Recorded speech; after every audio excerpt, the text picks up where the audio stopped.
Comment bakanga ba honorables députés qui ont voulu nous corrompre, corrompre, bakanga ba.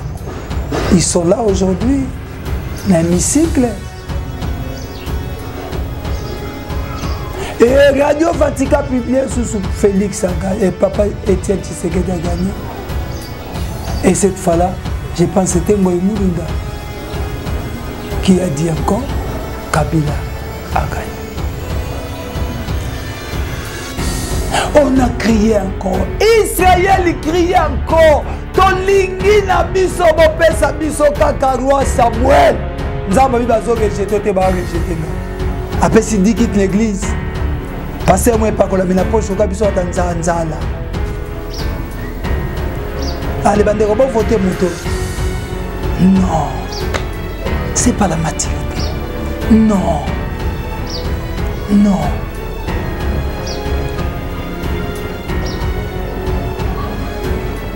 Mais Nayebisio Makambo de l'équipe 2006, radio périphérique, la radio Vatican, Babi Ben Bazou, mais Awanan, Malouma la Lebi Kabilazou.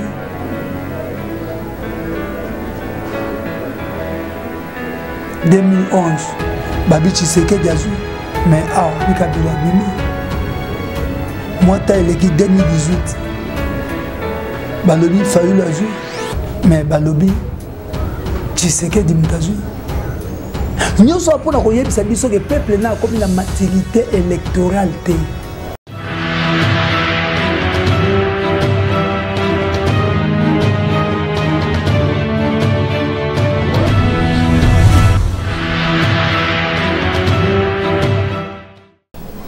Bolingo ya solo ezali katina Yesu. Bolingo ya solo ezali katina Yesu. Moninga ya solo tolingana katina Yesu. Ya solo tolingana katina Yesu. Balandi ya chaîne biso Océan du Congo. Oma mai munene na katina Congo pelinga kasalite te lokolo Océan du Congo. Na molongo mbato pesi bino mbote. Bisika bozali ko bandana yemei mama wa biso pe na bino nyoso tu wa bino molobeli le révérend Didier Lopinga mo salina nzambe na pesi bino mbote ebele bisika bozali benemena lingito sola moi muke na réflexion moko oyo yelingai na tina na mboka na biso. Je suis congolais du père et de mère. Nakamakamboyo et Kosalamana na Congo.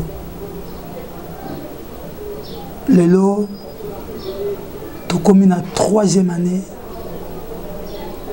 il y a reine, il y a pouvoir au banda alternance, c'est ça, na kat na mboka na biso, changement et salemi. Et bah tout sur le 2023.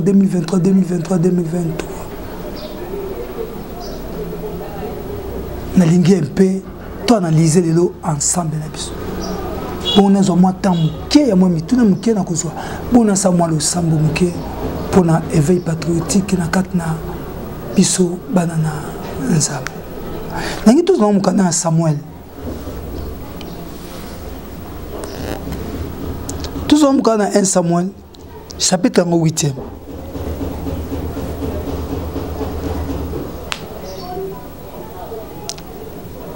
Nabandi na verset 1er na zokita malembe. Kolo pambola mapoza nzambe parce que tonito banatina na yo. Biso bato pamba oyo pesika apema na bomoy. Tolingi libota na yo ba yoka pe biso tozo maila kosala msana. Satan za musika kamba biso na kombo na Jésus Christ. 1 Samuel chapitre 8 tobandina verset 1er na bito ça la analyse lelo na pasteur Didier Lopinga na etali nomboka na biso. Lorsque Samuel devint vieux, il établit ses fils juges sur Israël. Son fils premier-né se nomma Joël et le second Abijah. Ils étaient juges à Beersheba. Les fils de Samuel ne marchèrent point sur ses traces. Ils se livrèrent à la cupidité, recevaient des présents et volaient et violaient la justice. Tous les anciens d'Israël s'assemblèrent et vinrent auprès de Samuel à Rama.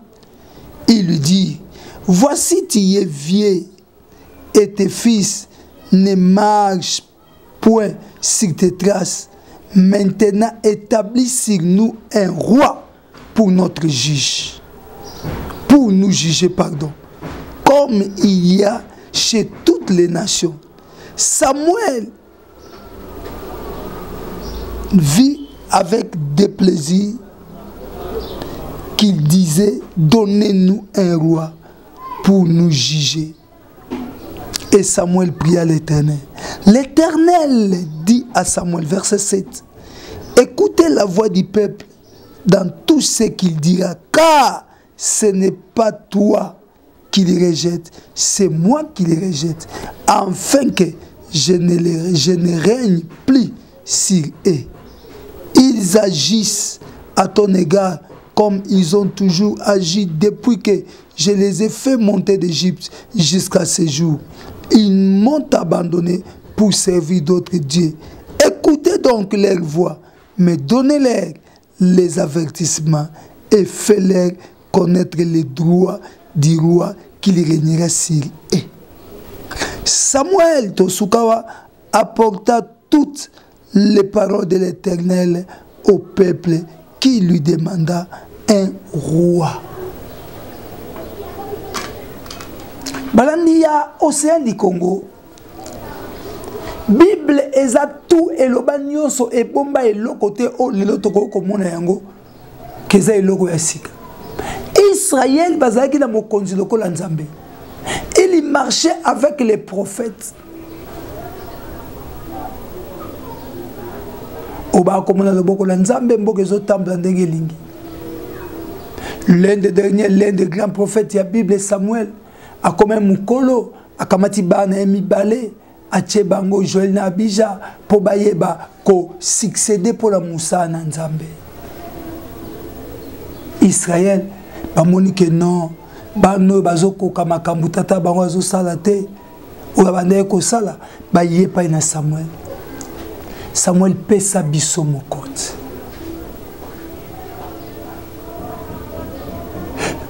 Voilà ce qu'elle est bandi.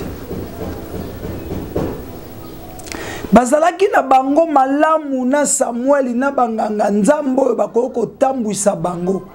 Mais lokola bamboka oyo ezalaki pembeni balobi élection biso zalaka na mokonzi tozalaka na roi bape bango pe bapesa bango roi. Nzamba bi Samuel yoka bango. Babwaki to yabwaki ngai. C'est l'exhabitude. Il travaille toujours comme ça.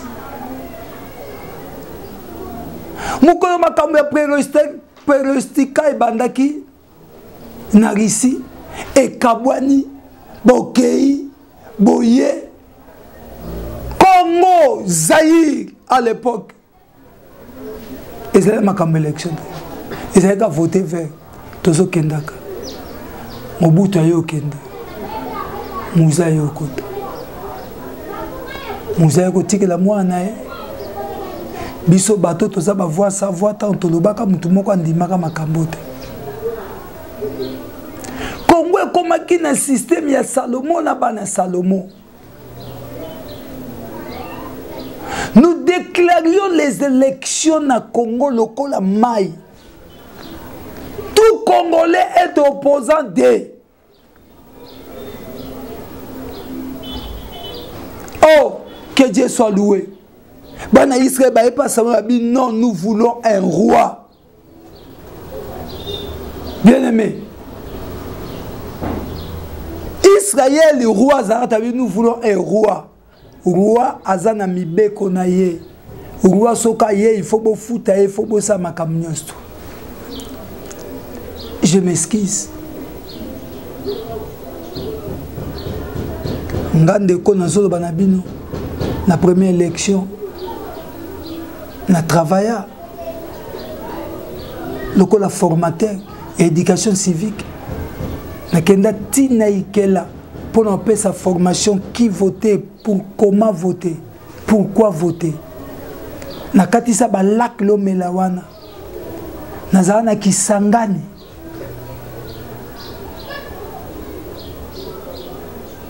est-ce que le peuple congolais a acquis la maturité à l'élection? Si c'est oui, bravo. Mais si c'est non.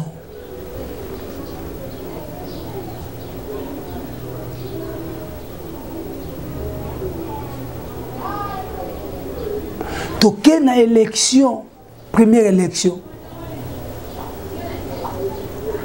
Radio Vatican lobby bembazui. Mais Maluma le lobby Kabila nde mutazui.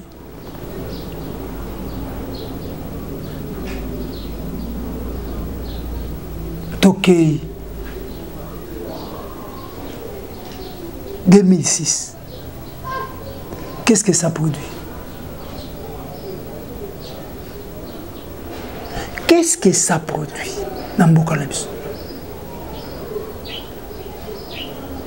Bato baleki na mayele ba journaliste politique ba analyste politique ba leki ba lobby mais lingi biso nyonso to réfléchir dans qu'est-ce que ça produit?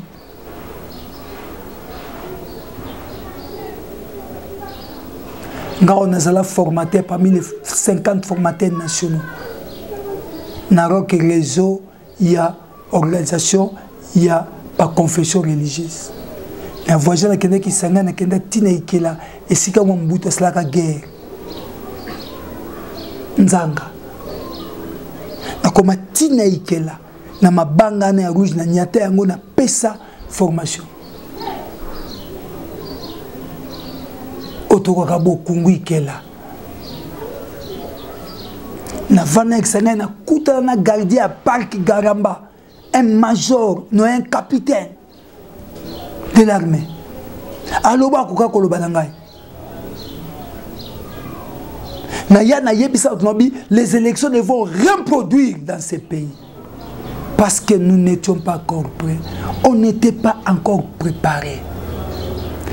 Israël n'étant pas encore préparé pour avoir un roi, même à crier roi. On n'était pas encore préparé pour les élections, mais nous avons crié élection. Ce qu'élection est l'Iwa, ce qu'élection nous avons eu les élections. Mais qu'est-ce que ça produit?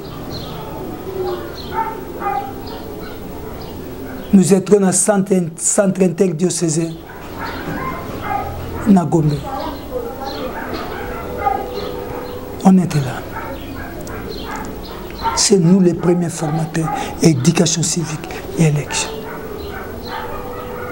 Nous avons donné la formation partout ici dans la ville de Kinshasa. Au moins votre frère, qu'est-ce que ça produit? Tu former des observateurs. Tu l'axi bango, ni les allées. Tu former peuple.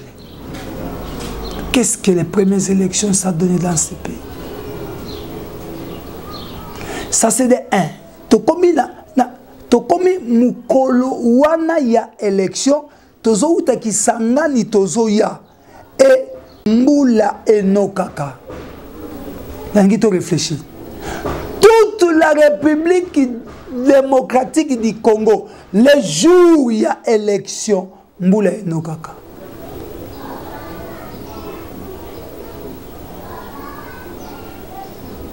Token en 2011 les élections. J'ai travaillé à la foire, la compilation, comme observateur.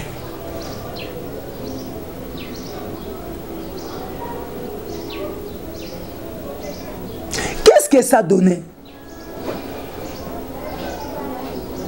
Et Moukolo, quand il y a une élection, Moule Betali sous toute la République. Yambalo kuna foire, to filma, on était témoin. Ndenge, ba bulletin de vote épaulé la Mboula Libanda.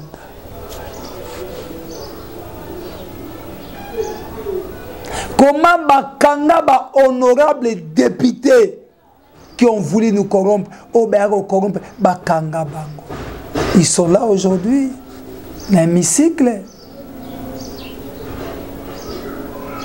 Et Radio Vatican a publié sous Félix et Papa Étienne Tshisekedi a gagné. Et cette fois-là, je pense que c'était Ngoï Mulunda qui a dit encore Kabila a gagné. On a crié encore. Israël criait encore. Tolingi na biso bopesa biso kaka roi Samuel. Nzamba bi bazo rejeter te ba rejeter ngai.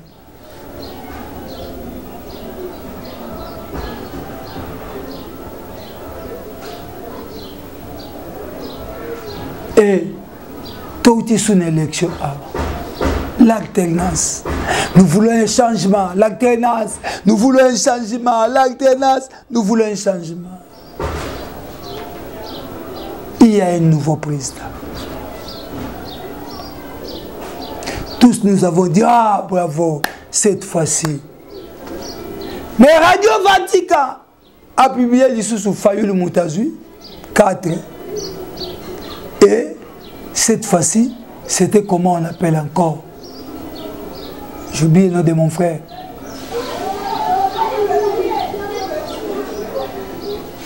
Il a cité Félix Tshisekedi, président de la République.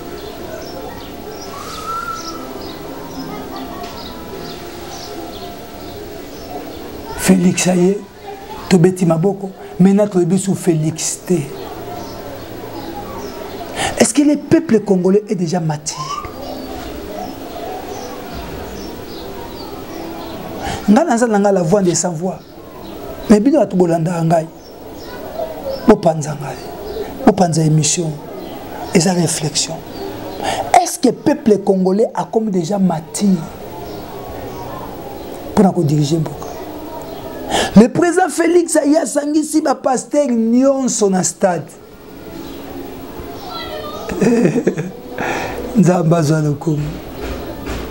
Il a dédié ce pays entre les mains de Dieu. Est-ce que c'est vrai? Est-ce ironie ou bien c'est faux?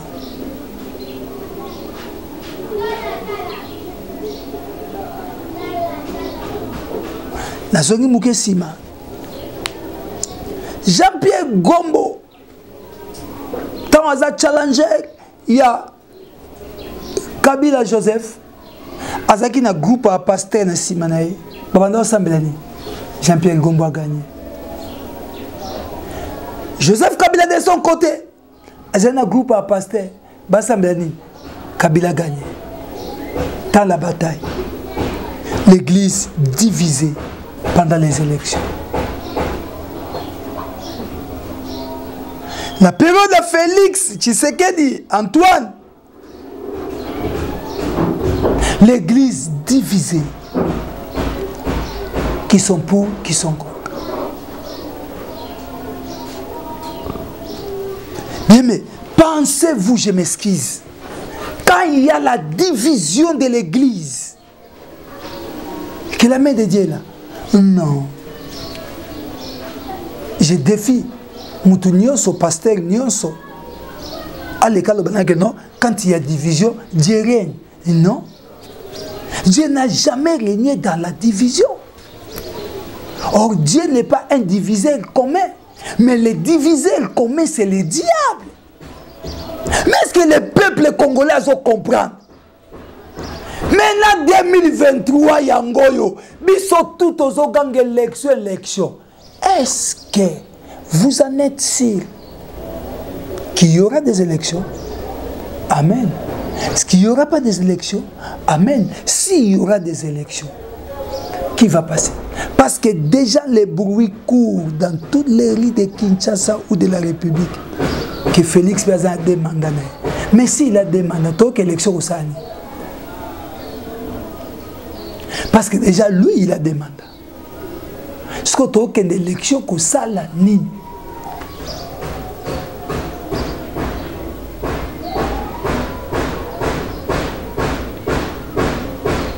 Tant qu'élection au Sani. Parce que déjà ça a deux mandats. Ce que tu as ça.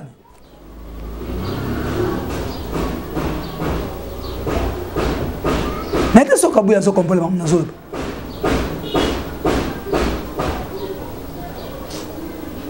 Mais celui il a deux mandats, tu as quelle élection que ça a? Laissons-lui faire les deux mandats que déjà soit. Voilà là où il n'y a pas la maturité dans la population.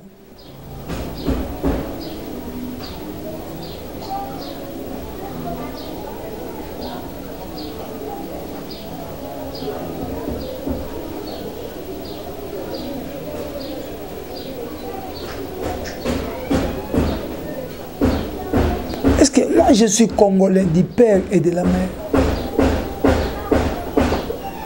Je suis de l'Équateur. Je suis congolais, j'aime mon pays. J'ai une histoire avec ce pays. Mandeko nangai. Biso batoto le carnet de moke. Tout réfléchit dans les cambo yoko yokangai. Est-ce que vous avez sûr que tout ça na maturité il y a élection? Comment chaque élection en mboka na biso ezalaka corrompu? Tu dois atteindre la maturité quand? Dressons nos fronts qui sont déjà longtemps courbés. Comment on va les redresser?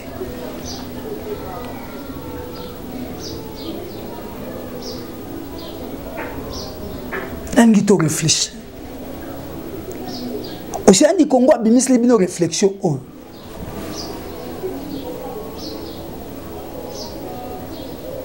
Est-ce que vous pouvez réfléchir ensemble? Les diasporas réfléchissent. Les politiciens qui nous mentent.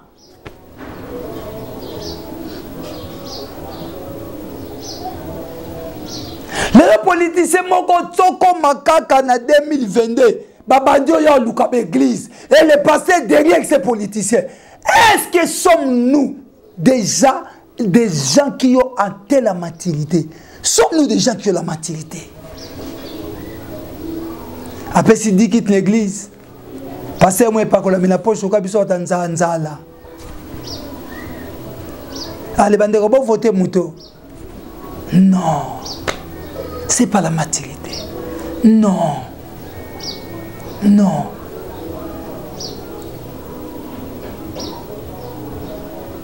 Bien aimé, trouvons-nous un consensus. Tout ce qui est beaucoup réellement sur la maboko nzambe.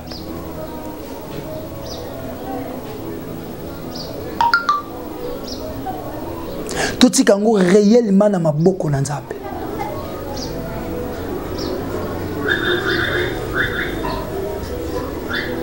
Oui, ma volonté permissive ya nzambe les salama. Pona na lukate que peuple nanga babeba na tchaka muto po makile tanga tesala. Ce sont des volontés permissives de Dieu. Mais baton nzambe azo tia bango bazana bazo koka Congo te. Si un gouverneur il y a vu la Kinshasa to ya Congo Sadatani azoko kotambola nanu municipal na mobimba te bongo président ko kotambola Congo mobimba.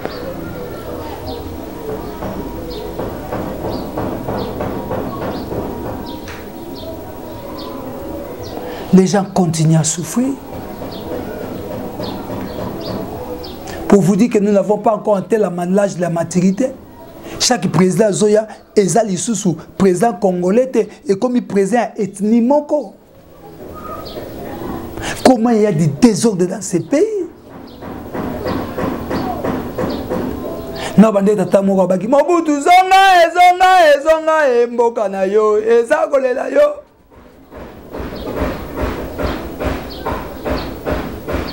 Il y a des désordres partout.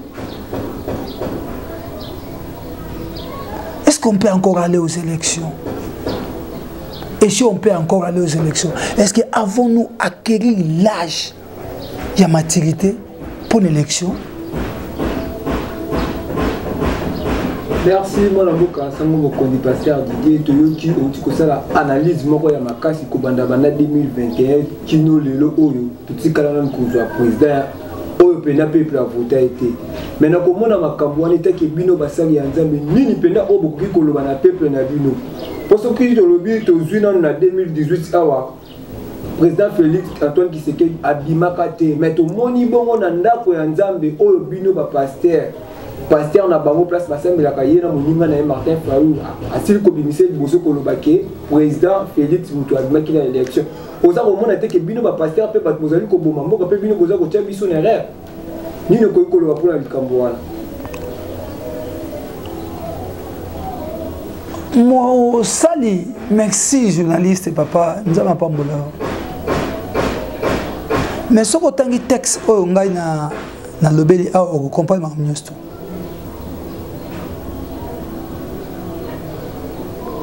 nayebi te nini nakoki koloba nakoki kotanga bakombo ya bato te mais soki ota analyse nanga na banio banda 2006 ti lelo ya kotala koma ezali oyo bato bayebeli baréalité te bayebi makambo ezalaka te osala na ye nini nalobi yango Israël ebandaki kotambola na nzambe malamu papa oyebi lelo mpata nde moto ekoma osala biso c'est-à-dire un serviteur de Dieu olie ye azala moto oyo abwakami mpe aza kobombama epai na nzambe nzambe aliesaka ye nzambe atambwisaka ye non lelo tokoma kocourir derrière de l'argent derrière des personnes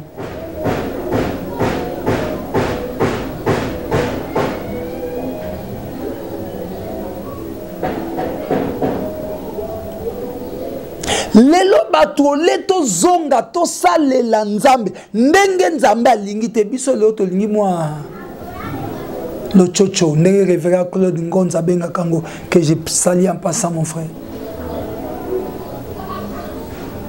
mais nayebi yo makambo ndelekiti 2006 radio périphérique na bila nzotanga bien radio Vatican babi bemba zui mais awa nani maluma la lobi kabila zui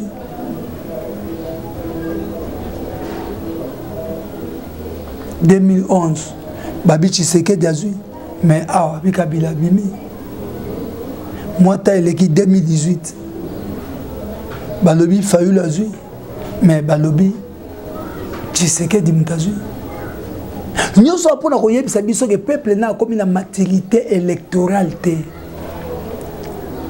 et derrière ça bato bazobenga basali na nzambe nde baza nambala papa bato groupe nyonso tu basala basali na nzambe na bango et nini yoko koloba na basali ya nzambe o bazali bogo po balobaka na langage boko boyeke muyaka moko afilisa bayaka ebele et puis na basali ya nzambe ya lokuta bongo o bazali bongo na sima ba politicien baza kosala mabe message nini yoko kopesa bongo etake yo pasteur de Dieu oza sango oyo oza pasteur oyo alobaka vérité pe olobi vérité eza na mosali ya nzambe moko te alika liboso ya télévision koloba makambo oyo olobi message nini yoko kopesa bango o bakolanda yesu aye kokona na butu blé na ye akoni blé na ye pardon na butu monguna ye akoni ivre baye po bakata moye bakata yata bi bakola nzete moko bakola ensemble pona suka bakokata yango omoni batu nyonso baye bamemi peuple na yiki na kati na Congo basali na nzambe upa mutu nyonso na lobango oyo aye pona kobebisa Congo abimandengwa na te ana frappe encore parce que c'est le peuple qui souffre obi sikonde ko journaliste obi président nyonso kwa la mboka za droit na ye faut ba futa ye faut za mituka il faut za mbongo na ye mbongo wana ba pesa ka président o ba pesa ka ba député na ba sénateur ba DG ba gouverneur il y a peuple à souffrir peuple à souffrir derrière ça il y a des hommes de Dieu nous sommes plus fiers d'être des serviteurs de Dieu parce que tous a corrompu tous a yakobeba na kat lamboko ndeko na sala voyage mukolo na kene na mboka moko X natanga kombote okiti ba bengo pasteur comment bazo respecter yo ko banda aéroport ti batiko hôtel mais na Congo ezate yo moto lelo la bino ba journaliste ba ko mosala pasta ou pasta toza suna valeur te parce que Tomi kenda na bolumbu la biso e mona na libanda lokoso mbongo kimoyibi makambutu ya mabe kana nzoto na biso mais soki tokozongela nzambe te bien aimé peuple akoki kotambusa église te peuple akoki kotambusa pasteur te pasteur nde mutu fa tambusa peuple mais lokola bakonzi bakoma kotambusa biso voilà fuite to perda sans la biso pe to kita mbangu to koma pela na poto na se lelo pasteur aza na respecté na kene na ministère X kokende poto kutantoka na directeur ya cabinet ya ministre wana abi pasteur viens je vais vous recevoir tokenda to vanda banda neve to kuta NP alobi ba pasteur bae avant de bi pasteur attendez-moi ti 15 ayamba bato ti abima na nzela muke akei ça se blague avec les hommes de Dieu et deuxième tour na bi niet je n'irai pas. Soki batu na nzambe ba ko comprendre que mourir pour Christ ezamala mon papa mais le quoi biso to ko kakanza la terre na okufa pona Yesu le monde est détruit na mokonza mboka na ba politicien na biso nyoso tozonga na bo solo vraiment na bo solo et pas na nzambe Israël ka tango ba comme déclarer roi mabekoti ma bécote. Mais Congo, ne vous en faites pas. Dieu m'a donné le message que pour l'amour de son pays, Kangaka mon côté. Moi, j'ai un message. Nazaïna maloba o nzamba pesa. J'ai un message. Esaïe 62, verset 1 à 2. Pour l'amour de ce pays. Nasa déjà la prière. N'organisa déjà la prière. Pour le Congo. Et cette année encore, on va le faire. C'est 27 juin, je passe ou le 28 ou le 27 juin, dernier dimanche à moi, nous aurons kilt. Il y a Souka ma famille et nous allons prier pour ces pays, pour cette année. Merci, moi, le pasteur Didier, tu connais quand on a beaucoup de politique, pour nous avons pasteur la vérité. Tout le monde non pasteur tout tient arrêt que peuple congolais, que congolais. Obeti osali analyse à 2006 qui nous de l'autre pour la élection c'est la maramboka ya matin et que peuple congolais est-ce qu'il y a un limite pendant to kinde les sous na pour na 2023 ou tout ça la ndenge yo lobby ndenge nga na lobby so eza volonté ya nzambe esa mandengona je veux que to trouver consensus moko que bato nyonso batambwisaka mboka na bino bapalanganisi sango bovanda so bomoni que peuple atteindre âge ya maturité tokende na ba élection mais soki nanu peuple atteindre âge ya maturité te eza mobulu na yoki il faut basala recensement ça va prendre combien de temps on a 26 provinces na yoki toza nango recensement et bandina nous koute et que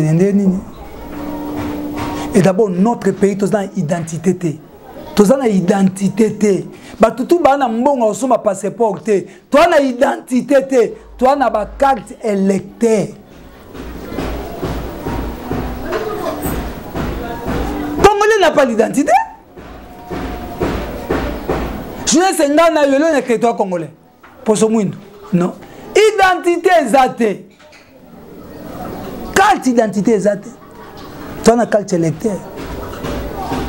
Alors, ça pour continuer que tout ça là-bas, c'est la mission recensement. Ouais, tu as un recensement. Mais surtout que le recensement, je vous dis qu'il n'y aura pas les élections en 2023. Ça va prendre combien de temps? Recensement. Ville à Kinshasa, Pamba, ils ont combien? Vous avez combien? Et est-ce que ba recenser yango bato ba kotia bango pour ba recenser mboka baza penza bato solo ou bien bato kanyaka ya mutu songolo fakala parce que déjà yebani que Fatia za demanda